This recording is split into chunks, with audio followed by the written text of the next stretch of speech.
Salesforce development day 43.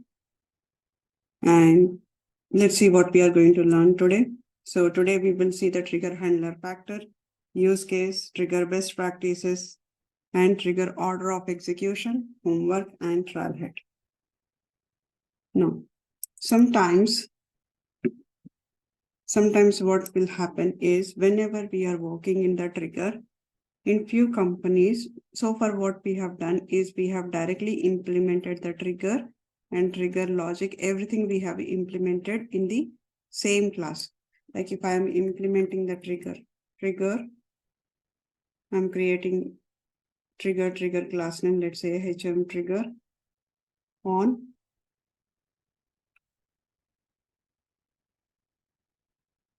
hiring manager.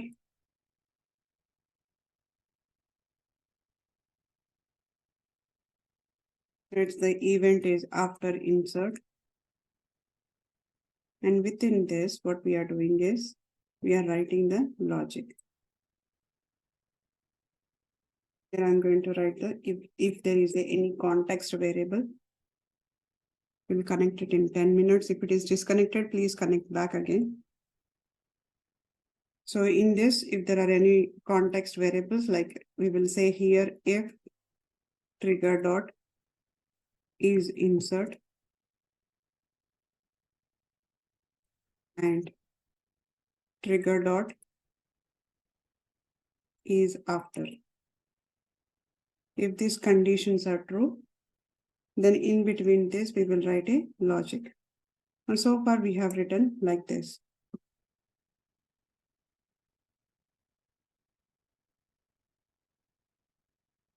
Business logic.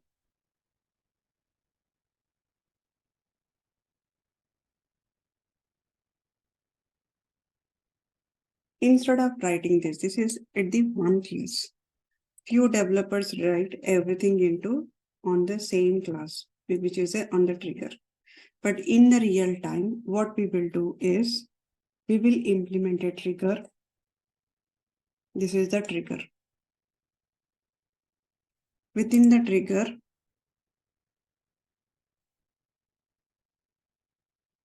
we'll have another class, and within this, we'll have another class. So that means the implementation of the trigger is we'll have a main trigger,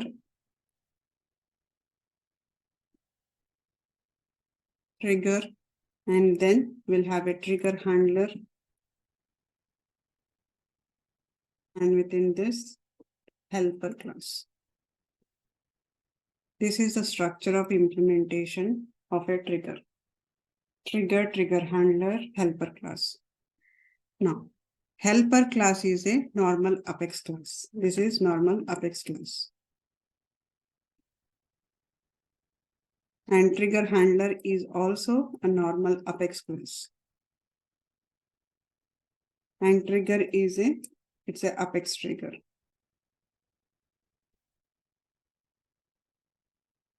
Trigger is calling the normal class is calling the another class.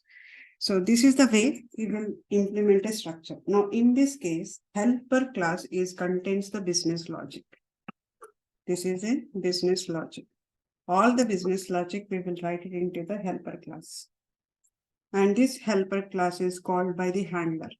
In the handler, we will write a very basic logic. That means if this condition is true or if this condition is false, then call the helper class. Basic logic will be there.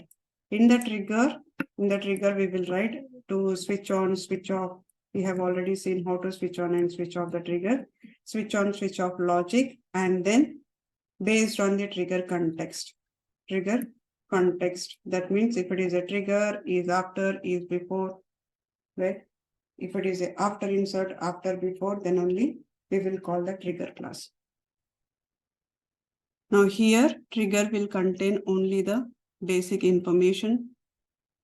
Trigger will contain only the basic, trigger will have only switch on, switch off, and then we will call the, based on the context, we will call the trigger handler. And again, trigger handler will have a basic logic.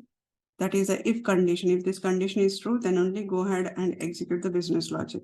So that basic condition will write it into the trigger handler. Then we'll have a helper class. In the helper class, actual business logic will be there. Actual business logic will be there. Now this is the flow in the trigger. Now whatever we have implemented this part, whatever we have implemented the business logic, this has to be implemented in the helper class. Then within and on top of it, we'll have a handler class. On top of it, we'll have a trigger class. This is the trigger. Trigger handler, helper class. This is how we write it in the real time. Now, the another benefit of using this flow is if I'm implementing a logic in the helper class. If I'm implementing the logic in the helper class, what will happen? This helper class is called from the trigger handler. Trigger handler.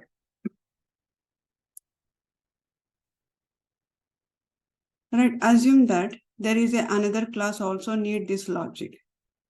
This is the one. Now let's say lightning aura. Lightning aura also need a logic which is implemented in the trigger. Same logic needs to implement for the aura class or a LWC class. In this case, what we can do is this helper class is a normal class.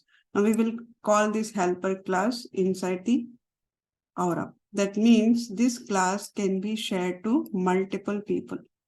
So this is a normal Apex class. This Apex class is called from the trigger handler and from the trigger. And this Apex class can be used to, this can be provide the information to the multiple. Wherever it is needed, it can provide the information there. If it is another class is required the same logic. So this helper class can help. We can call it from the another class, or else aura also can call from the this helper class. If the Visual Force page is needed, or LWC is needed, Now, which are the ones is needed? We can call this class. This class can be shared to the multiple. So this is a flow which is followed in the real time. So in the real time, we follow the trigger handler factor. So in the trigger handler factor, we will write a logic. Now, right now you guys have implemented a logic, right? So trigger handler. Now, let's say as soon as the hiring manager is created, I wanted to create a recruiting app. Now, let's say here, I'm going to call this. Now, let's implement this. First, I'm going to implement a handler class.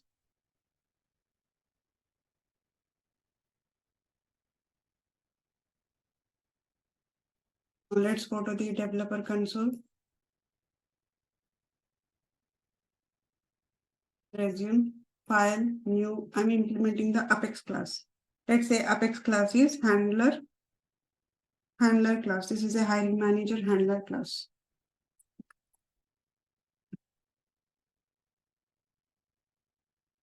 Hiring manager handler class. And few developers, what they will do is instead of writing the logic in the helper class, they will directly write the logic into the helper class. So you can also directly write the logic in the handler class, or you can implement the helper. Either way you can follow. Few members will follow the simply straightforward trigger and trigger handler. Only two things they will follow. Trigger and trigger handler, only two things will be followed. And few members will follow the trigger handler and trigger helper. This is also they can be followed. Now let's say I'm just implementing the trigger handler, and this is the normal class, normal Apex class. In this Apex class, what we are going to do is we are going to implement a method public static void. Now let's say this is after insert. In the after insert, we need to get the hiring manager list of the hiring manager. Underscore C. Let's say this is HM list. Now inside this, we will check if the condition, if we have any information in this. That means if it is not empty, if it is hiring manager list dot is empty. If it is not empty, then I'll look to the hiring manager for hiring manager. Now in this hiring manager, we'll say, let's say HM colon hiring manager list.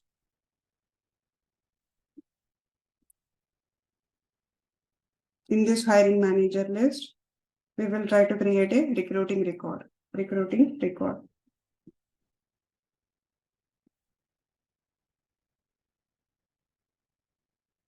Now for that, we'll initialize the basic one, recruiter underscore C. Let's say REC equal to new recruiter. Now here I'm going to pass the REC dot whatever the name. So REC dot name equal to, we have a HM. So HM dot name, and similarly REC dot location or city equal to HM dot location.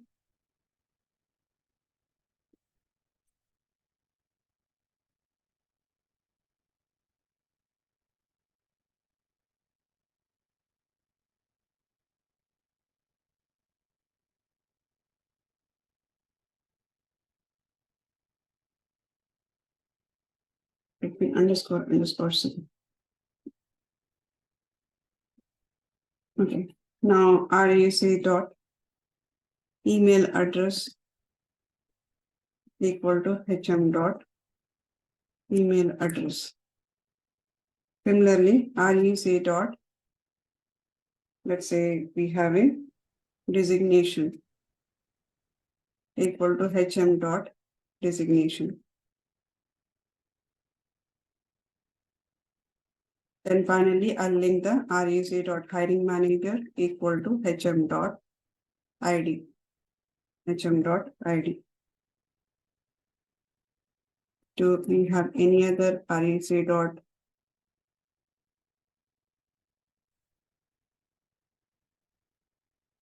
Now what I'll do is all this, each record, I'm going to put it into the list.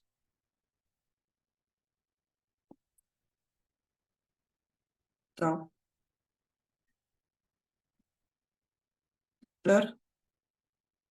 record list equal to new list of recruiter. Now what are this REC list? REC list dot add REC. Finally,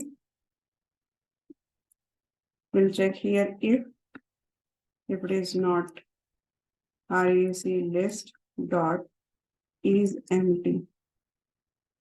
It's not empty, then we are going to insert the database dot insert REC list, comma, false.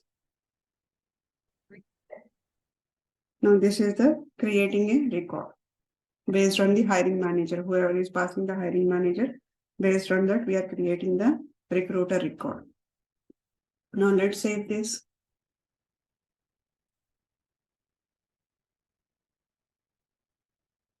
Let's go to the hiring manager. Let me deactivate these records.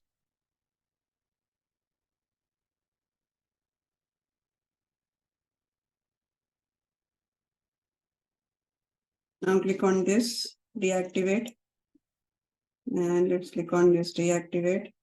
Now what I'll do is in the right now we have implemented the condition. Now this class is done. Now let's go ahead and implement a class, Apex trigger.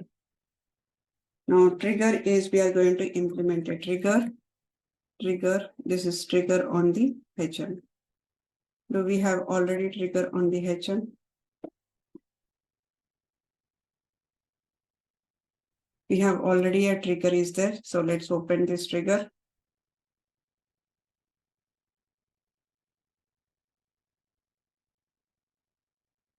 File, open resource, hiring manager report.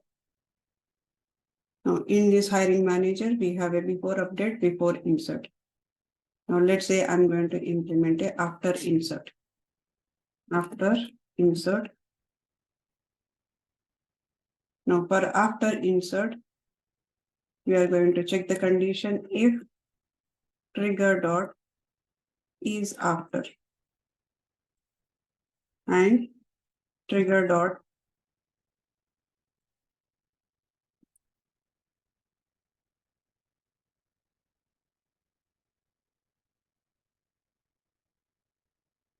if it is a is after is insert, then simply what I'm going to do is instead of writing the logic directly here. So before what we have done directly, we have written the logic to loop through this, adding the HR count, and we are finding the count of it. What are the hiring manager count is there here containing. Now this is the duplicate check, something we have implemented. Instead of writing the direct logic here, what I'm going to do is I'm going to write. Right now I'm going to call the handler. Click on this copy. Handler class dot.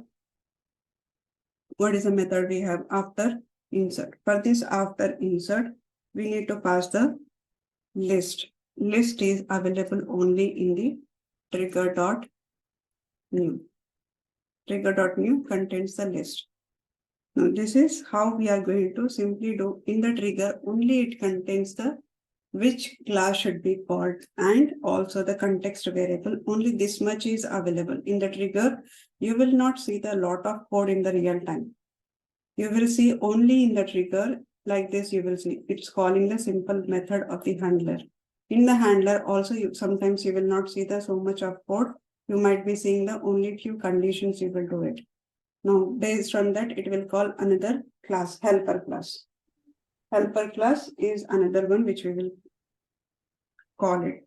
Now, the best practice is to check every time the null pointer. You have to check the null pointer every time.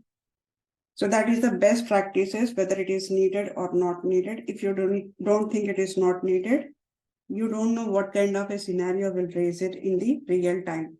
Because once the data is, whatever we have implemented, once it is pushed to the production, now customers can try any different scenarios. We cannot restrict the customers that, okay, try only this format. You should create only this format. We cannot tell them that. They will be having a different scenarios. They will be trying it many ways to create a record. So it's always the best practices to do the null check pointer.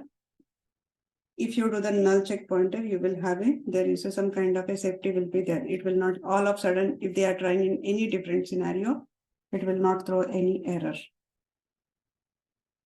So that is one of the best practice. Now, if I create a record, what will happen after inserting it is going to insert the record of the recruiter.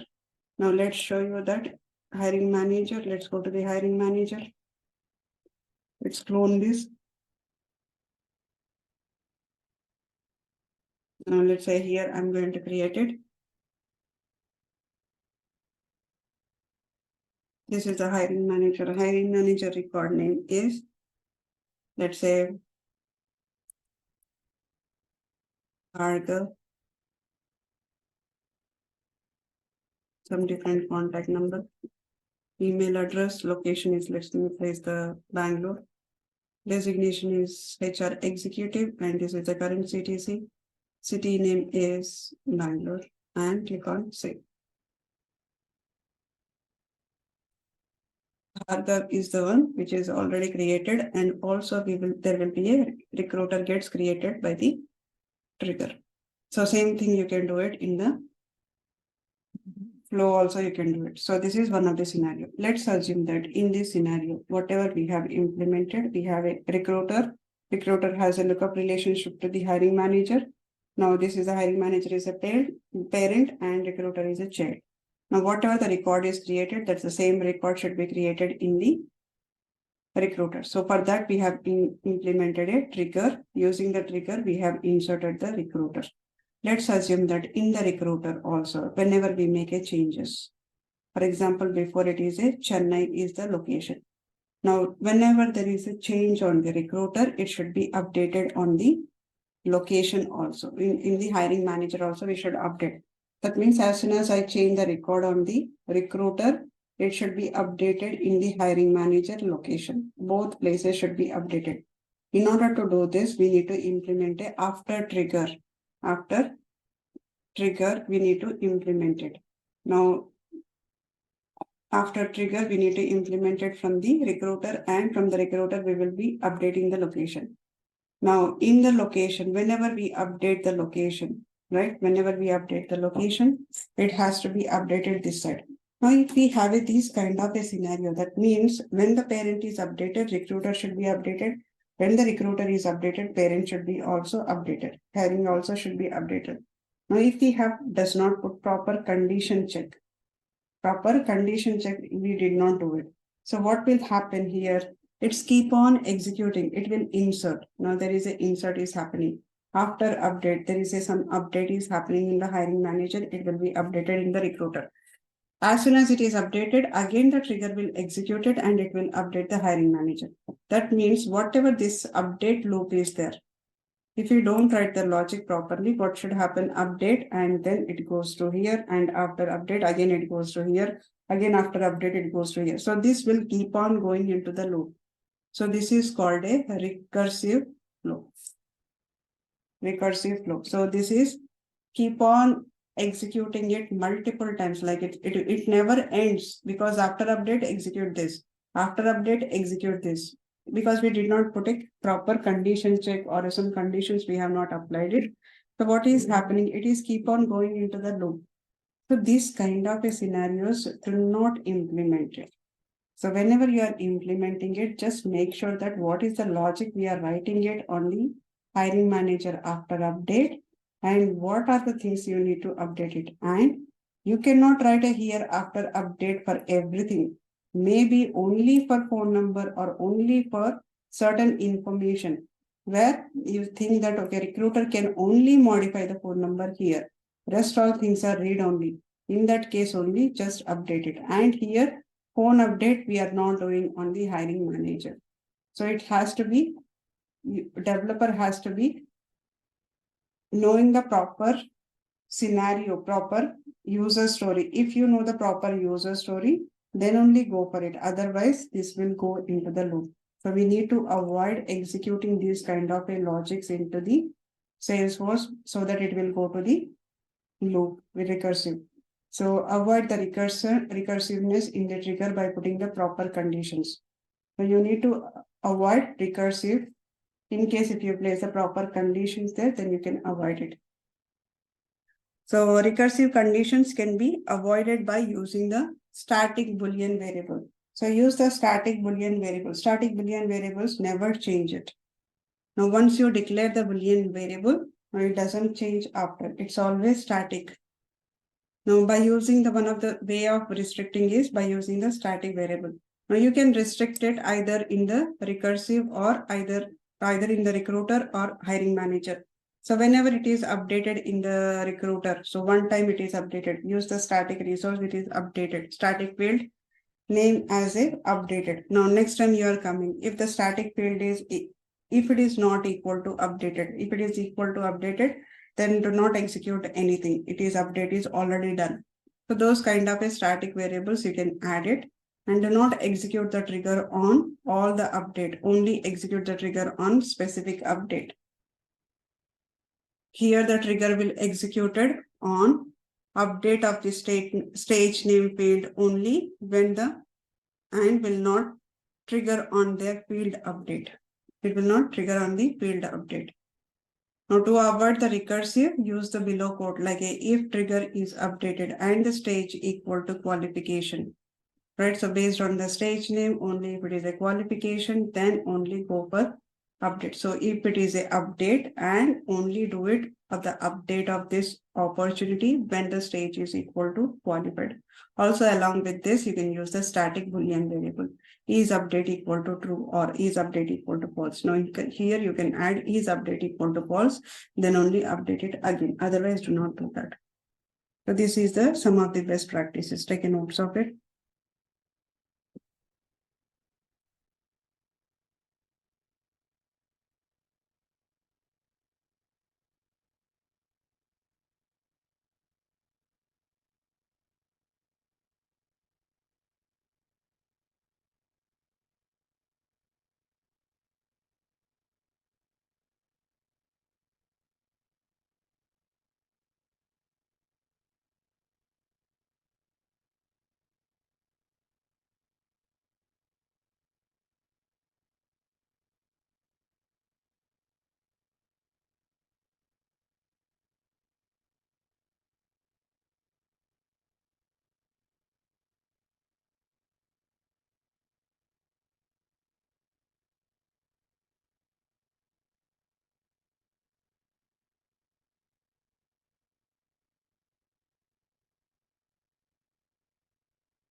Right, trigger dot new never be empty, but it is better to put a condition if you think, just to cross that. Instead of if you do not put the empty value, in that case, I wanted to check if the condition is not equal to null. Let's say here, the hiring manager only for the designation equal to HR manager. Only for those records I wanted to create the recruiting. Right. So in that case, instead of a null check, you can check the specific condition. Yeah, but trigger dot new never be empty.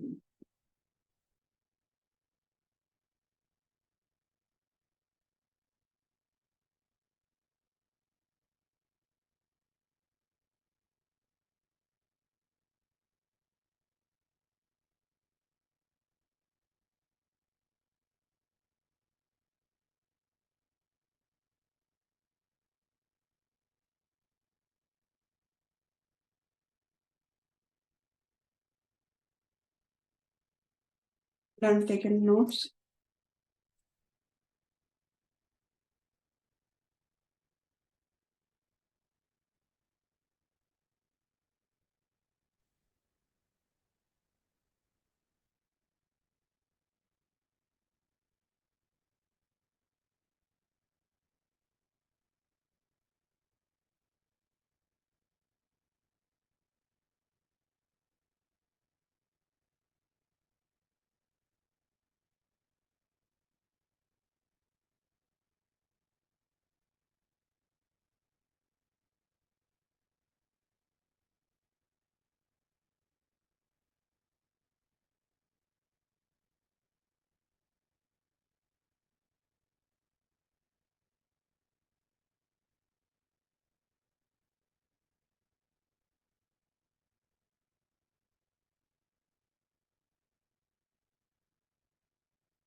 Let's move on. Now, another best practice is, as the best practice, it is recommended to maintain the only one trigger per object. The reason is we do not have an option in Salesforce to control the execution of the trigger, which trigger should be executed, which trigger should not be executed. Now, if I go here, let's assume that only, let's say this is the trigger. Now, open this. Now, I don't know if I implement multiple triggers here. Like in the account, I have a multiple triggers. Let's go to the object manager, account, and triggers. Also we don't have. So let's assume that if we have a multiple triggers, I don't know which trigger will, and in multiple trigger, we have a before insert. Now, when we have a before insert in the multiple trigger, in that case, we don't know which trigger will execute first, which trigger will execute the next one. So we are making the system too complicated. And so sometimes the second one will execute, sometimes the first one will execute it. So developers are making the system so complicated. So instead of making it complicated, just implement only one trigger per object. No, it is recommended to maintain the trigger handler factor instead of writing the logic directly into the trigger. Either you maintain the trigger handler, that means write the logic in the trigger handler, or write the logic into the helper class.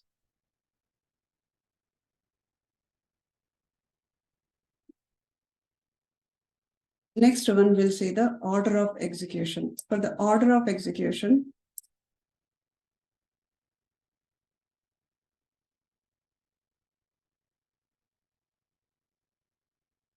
now initially what will happen, originally the record is saved. Let's assume that we are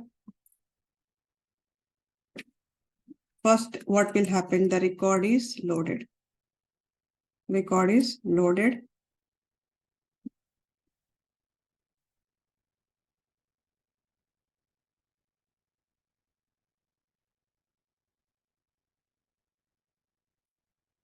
When the record is loaded, immediately, when the record is loaded, ultimately what are the values are available at the data.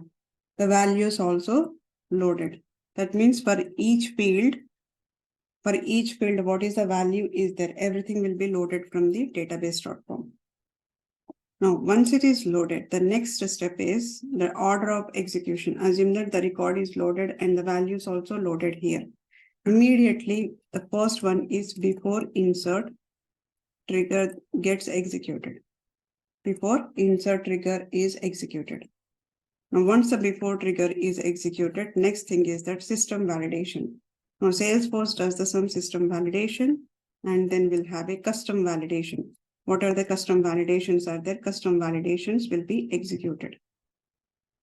Now, after that, we'll have a, so once the custom validation is done, the record is saved. Record is saved. That means it is saved into the database. Saved to database. Now, once it is saved to the database, the next thing is that after insert. That means we are going to execute the after insert. After insert trigger will execute it. After insert trigger, and once the after insert is done, then we'll have a assignment rule. Assignment rule gets executed.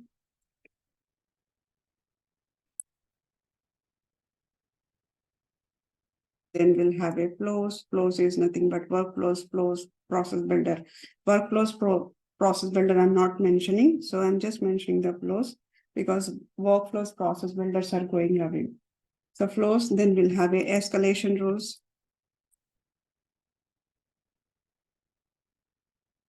Once the escalation rules are done, then finally all DMLs gets inserted.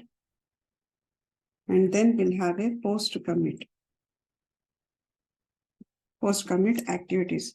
So this is the flow.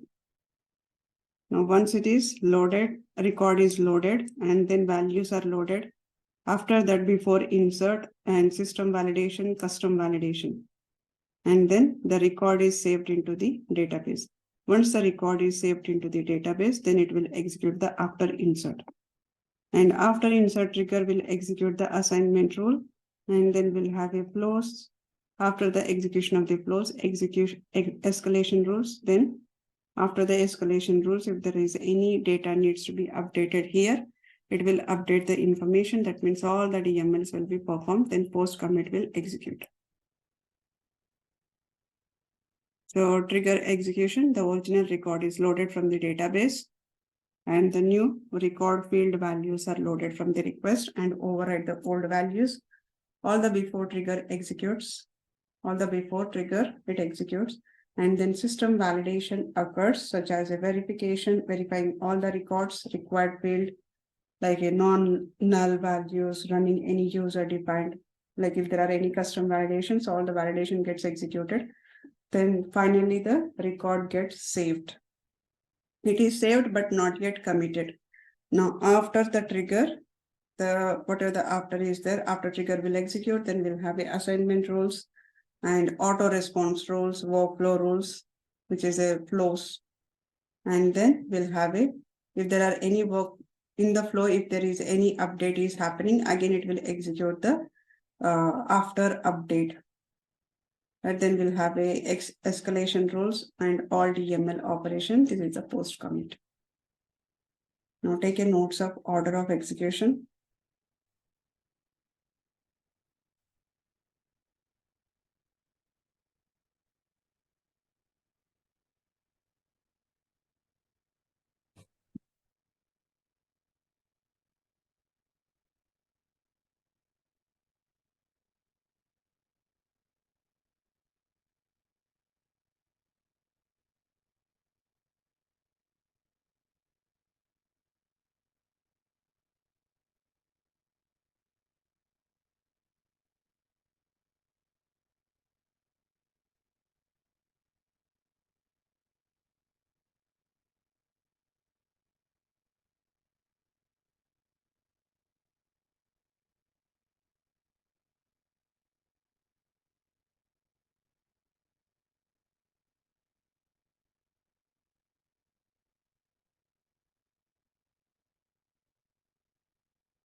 This is a few more order of execution.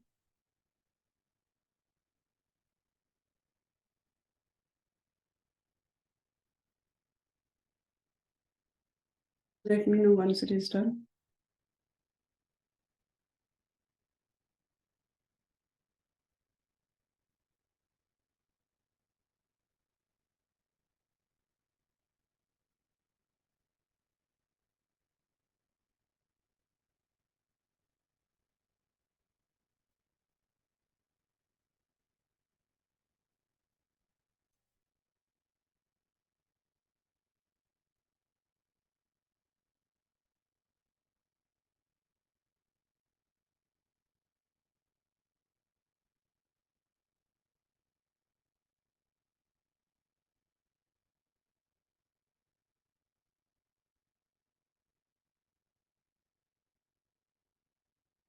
Are you guys taking the notes?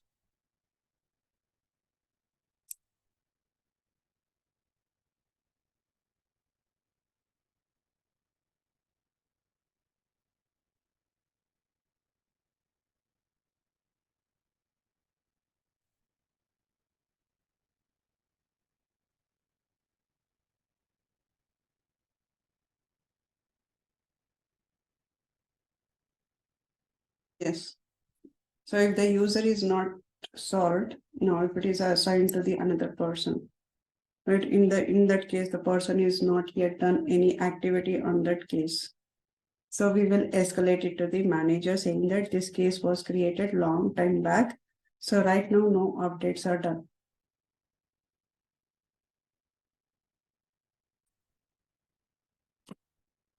So in that case, we will go for a escalation rule. Let me.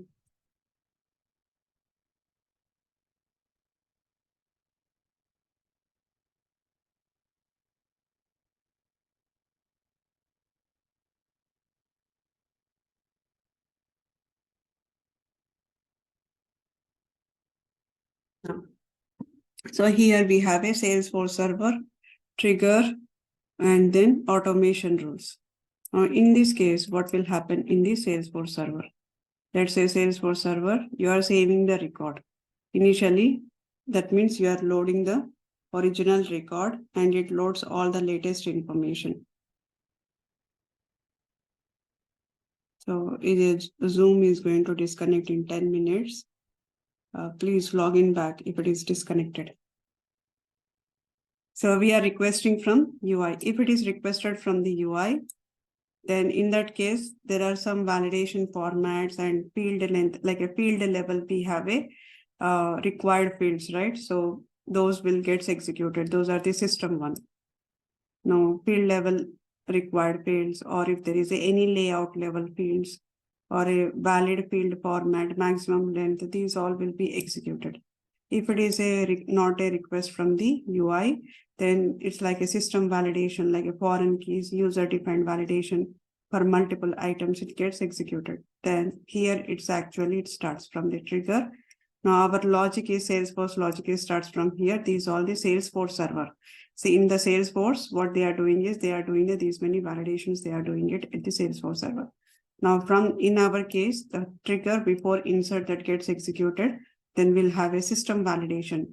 Now system validation, again, it gets executed. And after that, we have a validation rules and the duplicate rules also gets executed. Now, once the duplicate rules are done, now we have saved the record. Now, but it is not yet committed to the database. Now we have a next after insert, after trigger. After trigger is done, then it goes to the assignment rules, auto response rules, and the flows. In the flows, if there are any field update is there, then it will go to the before update and after update trigger, right? If there are no, in case if there are no field updates, we are just sending an email in the flow. In that case, it will just call the escalation rules. So I'm combining the workflows and process builder here. In this case, flows. Now it will go to the flow. And here we have a escalation rules. Now, once the escalation rules are done, then the entitlement rules will be there. So entitlement rules are basically, you don't have in real time, we don't do the much of the entitlement. So if you go to the entitlement, search here entitlement. So we have some kind of a entitlement process, entitlement template settings, right? So this is just a monitoring certain information, or we are updating the information. That means we are going to create a template. It's like a SLA. Now, right now the case is in the new status. Right now case is in the new status. Now this entitlement process, what it does is it will define the milestone for the new.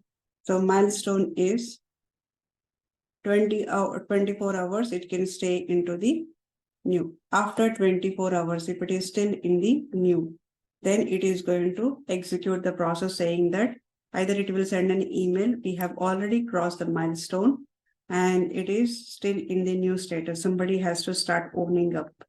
So kind of a milestone, we will define it. So basically time limit, SLA format. If you click on the new entitlement process, case, you can implement on the case, incident, work order. Only these three. Click on the next button. And now you are giving the process time, and based on the case is created and based on the when the case is closed and you want to follow any business hours, right? So do you have any business hours on this? And if you want to create any template for the, like this template is,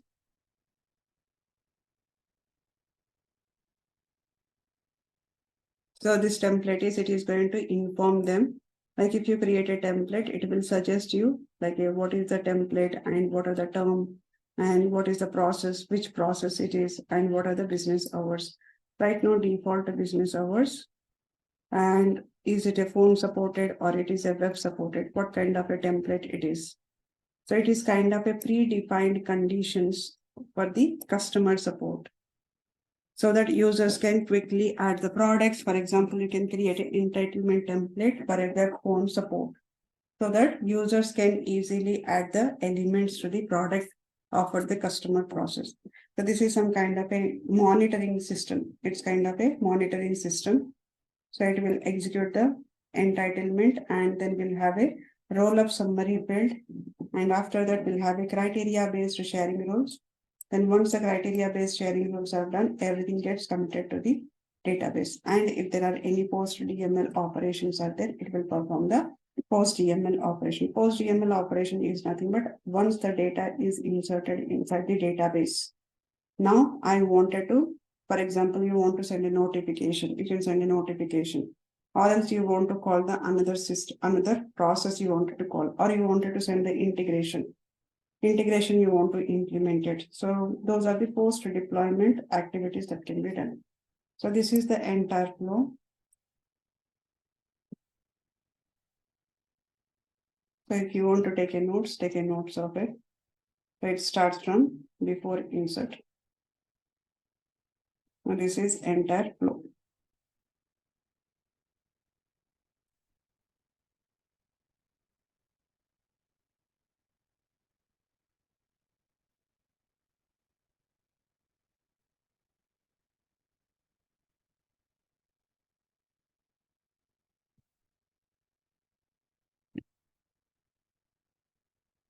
Let me know once it is done. Is anybody taking the notes or not? Is anybody taking the notes?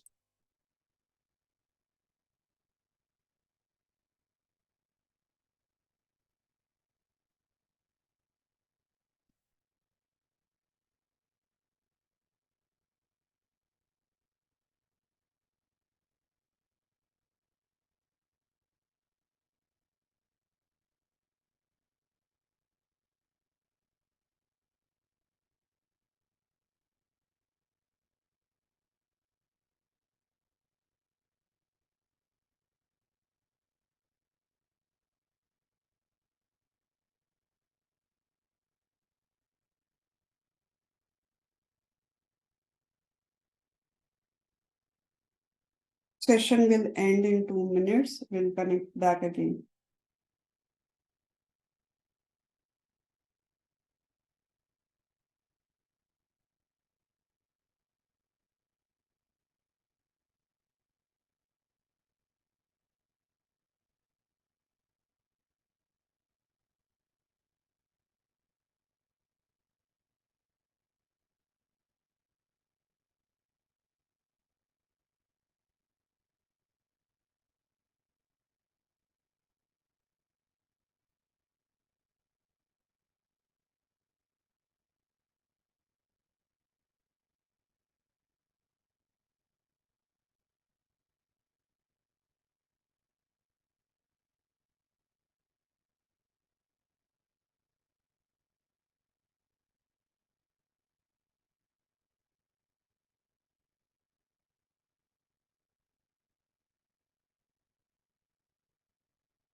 Ma'am, what can we say the main difference between commit and save?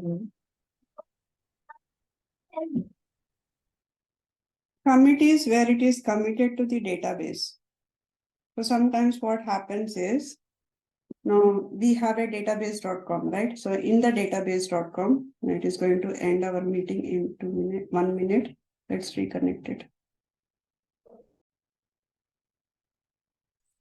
So save means it is, for example, I have created a record. Now in the account, I clicked on the new button and then I created the record. When I created the record in the database, what will happen in the database? I'll be having a table which is an account. In the account, we have a certain records are there, right? In this column, now the first one is a ID. The first one is ID. So when I click on a submit button or a save button, what will happen? The record is created here. The record is created in the table, but there won't be ID won't be generated. It is just saved it. It did not create any ID. When I say commit is nothing but it cross-verified entire data and there is a ID also generated here. That means it is properly committed inside the database. Commit means whether it is, that means successfully inserted inside the database. Save means just created the record in the database. It is yet to be validated. Clear?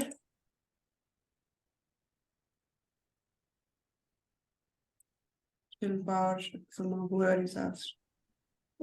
Ma'am, how can we know that after we click on save, right? You need not to know because in the Salesforce, we have only one thing is the database.insert. Database.insert.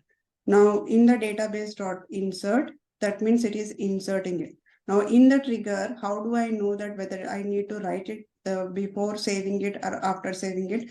If you have a lot of confusion, then what you need to do is when this logic should be executed. Now simply think that I have a database. Before inserting inside the database, should I need to run the logic or after inserting it, should I need to run the logic? Only think in that terminology. If you think that, okay, before committing the data, that means before the ID is generated, I have to test it. That means in this case, if you can go to the before insert. Now, after it is just save the record. If I wanted to check, like that means after inserting it, when it is coming back to the business logic, during that time, I wanted to cross verify. Then in that case, you go for a after. So before is nothing but before touching to the database, after is nothing but after touching the database. So just think only two things. Okay, ma'am, got it. Now let's move on.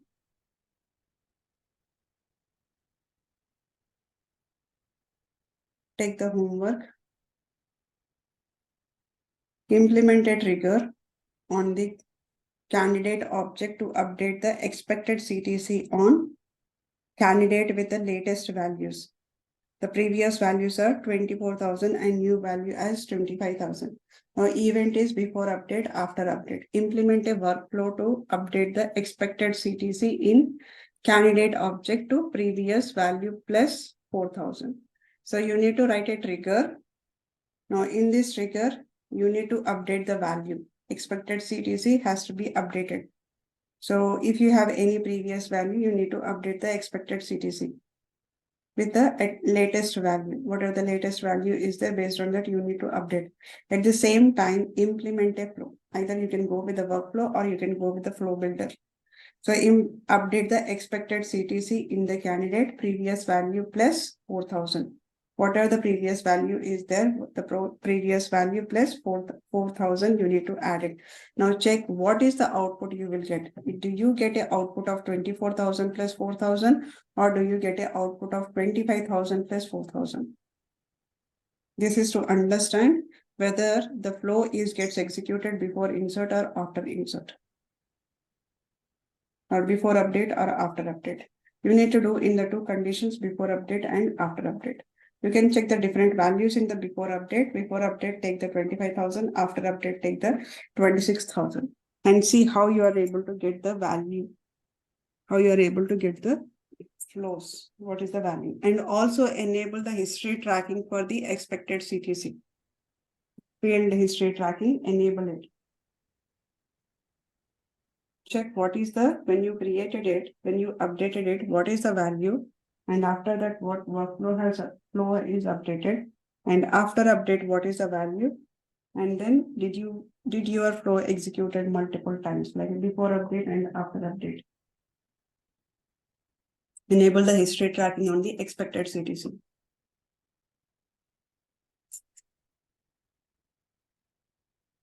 Our next homework, implement a roll-up summary function between the account and case object. Create a trigger on a case object. Add a events after insert and after update, after delete, and after undelete. Now prerequisite is create a number data type field in the account object to store the number of related cases available in the each account. So once you create it, implement the trigger on this. Now you should be storing the number of cases. How many cases are available per account? This is the another one.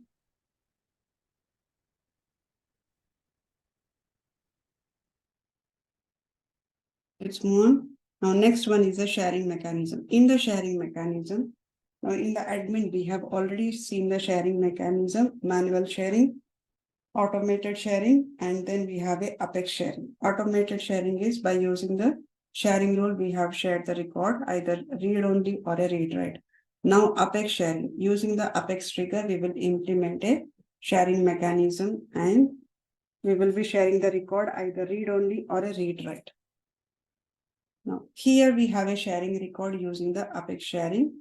Now if you are in a OWD is a private, if your object OWD is a private, owner and manager. So what is the sharing should be happen? Now there are three types of sharing: manual sharing, automated sharing, and Apex sharing. Manual sharing is through the sharing button. Apex automated sharing is through the sharing rule, and then we have a Apex sharing is Apex trigger. Now this is the assignment I'll be giving because it's almost same whatever we have implemented. Let's assume that before that, let's see, all sharing information will get resides inside the sharing object. There is an object called share object. Now if you go to the developer console, let's click on file, open, and select the object.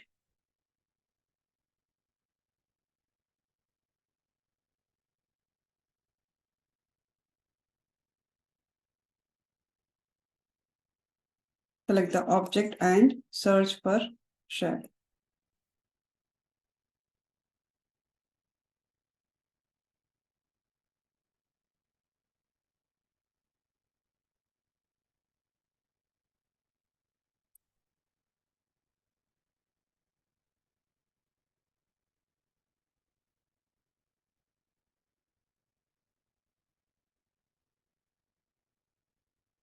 Cannot see the share object here. It's not available.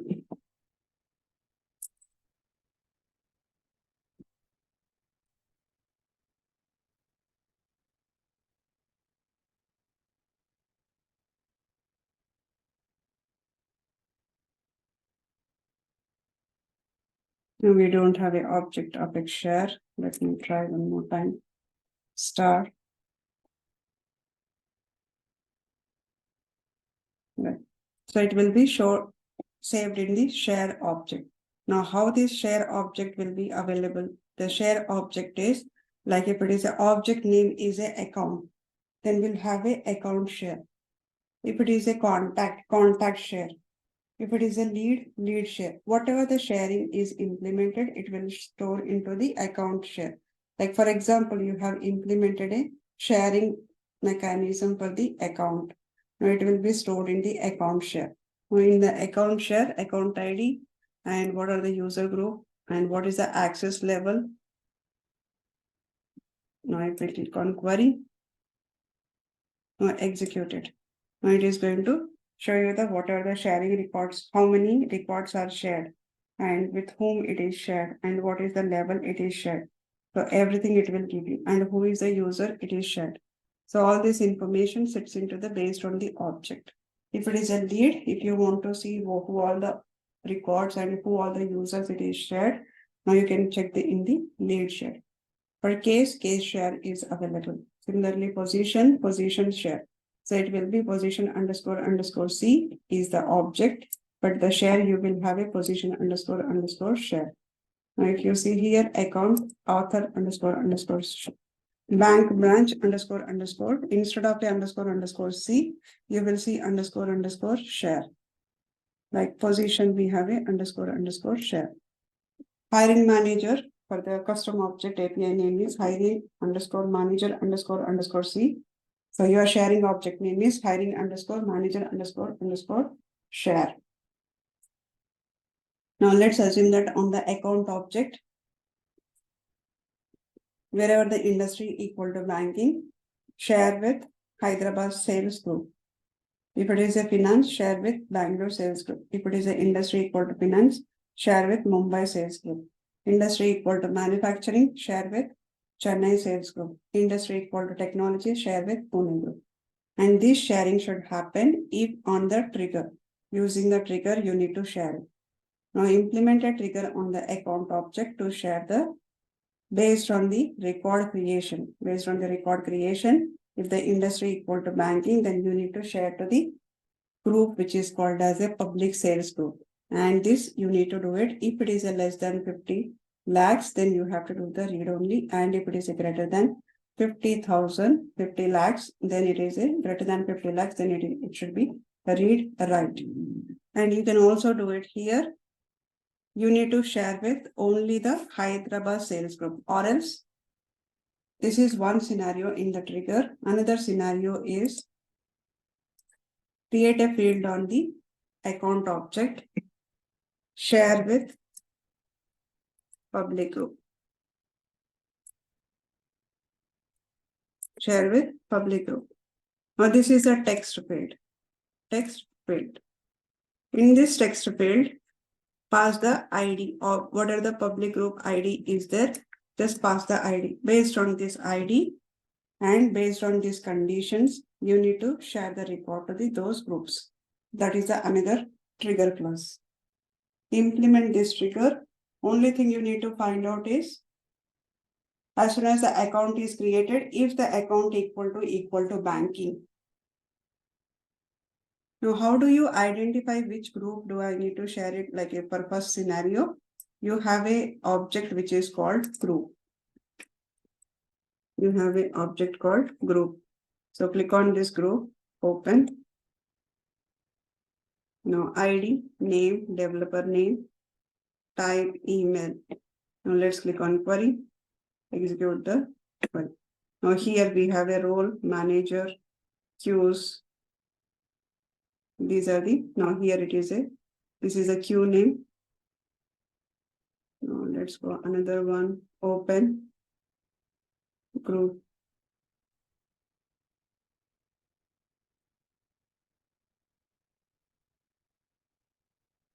Let's go for a group member. Open the group member, click on open.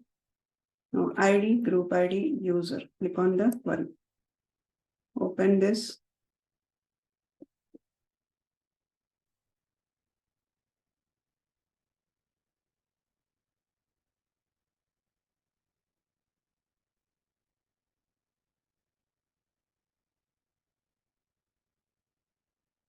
Now we have in the group itself, we have here it is, Bangalore group, where it is a regular, it says regular.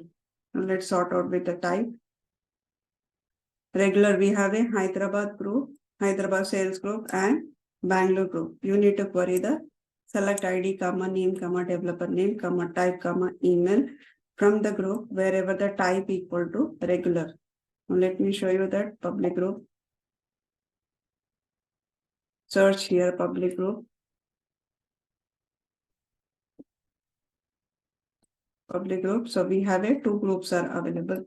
So same names, it is available here. So based on the regular, you can query the group and get the group information and pass it to the group. If it is a Hyderabad, if it is contains a Hyderabad, then it should be shared to the Hyderabad. Or else based on the city also you can share it. If the city is Hyderabad, share it to the Hyderabad. But this is the assignment, do the assignment. Okay, so this is the assignment to it. Otherwise, we'll see tomorrow. Now, these are the tab headings. The simple, straightforward, only the scenario is you just need to query the public group. So public groups are available in the group object. In the group object, where the type equal to regular. So only that information you need to capture. That's all for today.